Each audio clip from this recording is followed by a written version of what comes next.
তোমরা কি জানো ভারতের এমন কোন রাজ্য যেখানে মহিলাদের সব থেকে বেশি কর্মসংস্থান এবং মহিলারা সব থেকে বেশি সুরক্ষিত?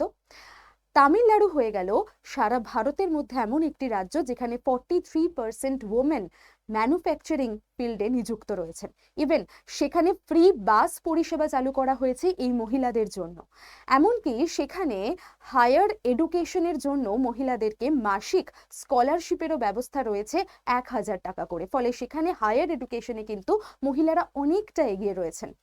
এমনকি সেখানে মহিলাদের প্রায় 4,500 তার উপরেও স্টার্ট আপ চালু করা হয়েছে যেখানে শুধুমাত্র মহিলাদেরই কন্ট্রিবিউশন রয়েছে। তো এরকমই একটা স্টেট হয়ে গেছে তামিলনাড়ু, যেখানে মহিলারা কিন্তু অনেকটা এগিয়ে রয়েছে। তো আমাদের পশ্চিমবঙ্গেও কি এমন কোনো স্কিম রয়েছে যেখানে মহিলাদেরকে সব থেকে বেশি এগিয়ে রাখা হয়?